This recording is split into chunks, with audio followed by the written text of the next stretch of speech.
Olá, bom dia. Eu sou Ian Salas e hoje eu vou falar um pouquinho sobre o que é o keynesianismo e algumas características importantes que definem o que ele é.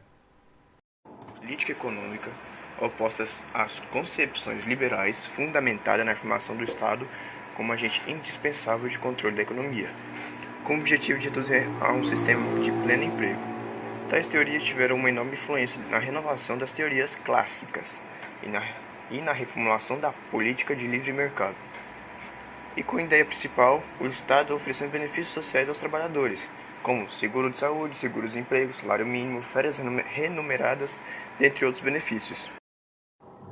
As principais características do keynesianismo se dão ao oposições aos ideais do liberalismo e neoliberalismo, investimento de capital do governo, potencionismo e equilíbrio econômico, garantia de pleno emprego, macroeconomia, benefícios sociais, equilíbrio entre a produção e a demanda, intervenção estatal na economia e redução das taxas de juros.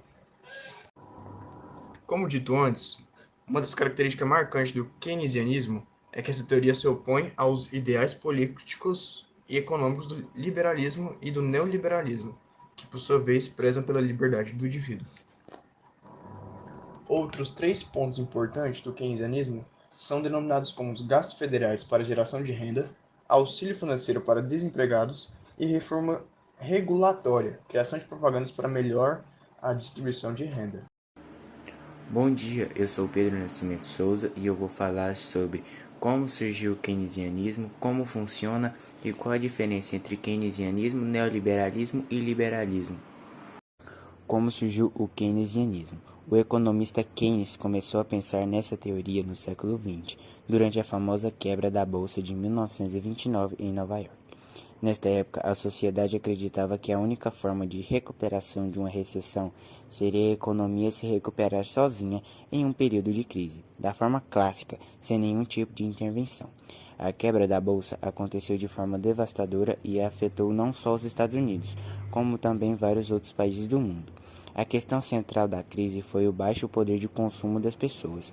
Muitos trabalhadores foram demitidos ou tiveram seus salários diminuídos, o que afetou o poder de compra dessas pessoas, fazendo com que a economia entrasse em colapso, uma vez que a produção continuava a mesma, mas o consumo caiu drasticamente.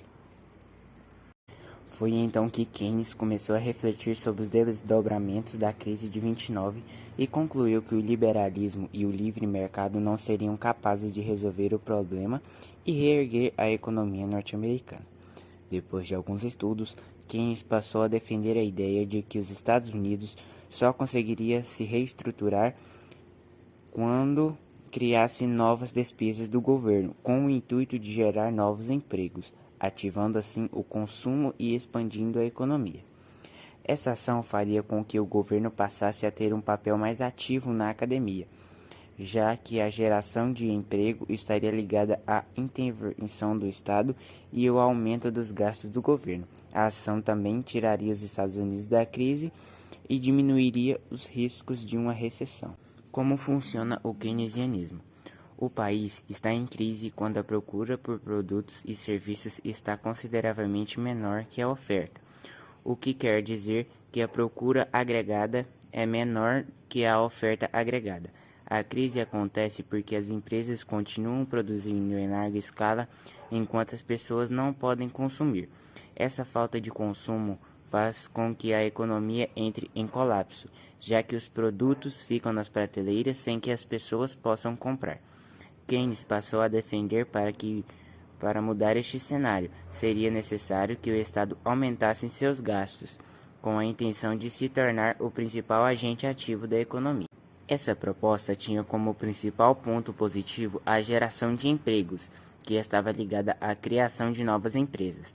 A proposta também visa ativar o elemento da procura agregada, já que as pessoas voltariam a ter o poder de consumo. Keynesianismo, liberalismo e neoliberalismo.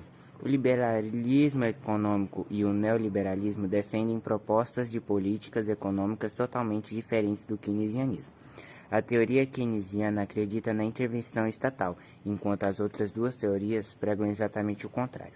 O liberalismo econômico é uma teoria criada por Adam Smith, um famoso economista e filósofo escocês, que diz que o mercado deve ser regido em um sistema livre, que todo cidadão deve ter direito ao voto e que, principalmente, o Estado não deve ter interferência na economia de uma nação. O neoliberalismo é uma espécie de versão renovada do liberalismo e defende a privatização de empresas estatais e a abertura econômica de forma que haja livre circulação de capitais internacionais.